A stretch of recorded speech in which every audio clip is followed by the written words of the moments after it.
கர்த்தர் செய்ய போகிறார். ஆமென். எங்களோட வாழ்க்கையில என்னென்னலாம் முடியாம என்னென்னலாம் தடையா இருந்துச்சோ அந்த காரியங்களுக்கெல்லாம் கர்த்தர் ஒரு விடுதலை இந்த நாளிலே கொடுக்க போகிறார். ஆமென். அப்ப இன்றைக்கு ஒரு 3 காரியங்களை குறித்து நான் உங்களோட பேச வாஞ்சா இருக்கிறேன். நாங்க பார்க்க போகிறோம் 3 நபர்களும் 3 விதமான ஜெபங்களும். ஹல்லேலூயா. என்னத்தை பார்க்க போறோம்? 3 நபர்களும் 3 விதமான ஜெபங்களை குறித்து நான் இன்றைய நாளில் உங்களோடு நான் பேச வாஞ்சியா இருக்கிறேன். ஹல்லேலூயா. ஆவியானவர் உங்களோடு கூட பேசுவார் என்று நான் விரும்புகிறேன். அப்போ 3 நபர்கள்.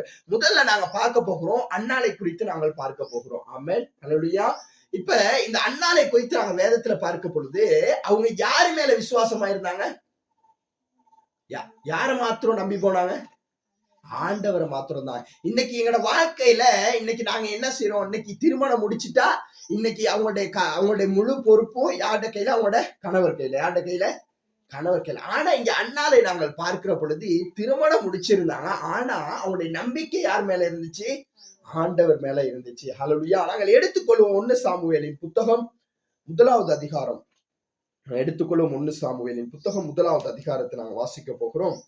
1 தொடக்கம் 11 வசனங்கள். எப்பிராயும் மலை தேசத்தில் இருக்கிற சோப்பீம் எனப்பட்ட ராமதாயும் ஊரானாகிய ஒரு மனுஷன் இருந்தான். அவனுக்கு எல்கானா என்று பெயர். அவன் எபிராமியனாகிய சூப்புக்கு பிறந்த தோகுவின் குமாரனாகிய எலிசூவின் மகனை எரோகாமின் புத்திரன். அவனுக்கு 2 மனைவிகள் இருந்தார்கள். ஒருத்தி பேர் அன்னாள், மற்றவர் பேர் பெண்ணின்னாள். ஹல்லேலூயா. ஹல்லேலூயா. ஒருத்தி பேர் என்னவா? அன்னாள். யாரு? அன்னாள். இவருக்கு யாருன்னு ஒரு மனைவி இருந்தாங்களா? அன்னாள்னு ஒரு மனைவி. அப்ப இந்த அன்னாளுக்கு இங்க நாங்க பார்க்கிற பொழுது அவருடைய கற்பத்தை கர்த்தர் அடைத்து வைத்திருக்கிறதை நாங்கள் பார்க்கிறோம். ஹல்லேலூயா. என்னத்தை பார்க்கிறோம்? இவருடைய கற்பத்தை அடைத்து வைத்திருக்கிறதை பார்க்கிறோம். இப்ப இவங்க என்ன செய்யறாங்க? இவருடைய நெடுநாள் இவருடைய இன்னொரு மனைவிக்கு இவருடைய எல்கானாவுடைய இன்னொரு மனைவிக்கு பிள்ளைகள் இருந்திருந்தாலும் இவளுக்கு இந்த அன்னாளுக்கு இன்னும் குழந்தைகள் இருக்கல. இப்ப இதனால இவ என்ன செய்யறா? அவருடைய இன்னொரு மனைவி இவனை ஒரு மாதிரி பாக்குறது.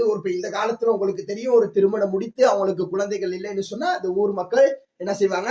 ஒரு ஜாதியா பார்ப்பாங்க, ஒரு மாதிரி பேசுவாங்க. அப்படியான சூழ்நிலையில இவங்களும் இந்த அண்ணாவும் வாழ்ந்து கொண்டு இருக்கிறாங்க. இப்படியாக காலங்கள் சென்று கொண்டு இருக்கிற பொழுது இந்த அண்ணா என்ன செய்யறாங்க? இப்படியே போயிட்டு ஒரு நாள் கர்த்தருடைய சமூகத்துல அமர்றாங்க. ஆமே.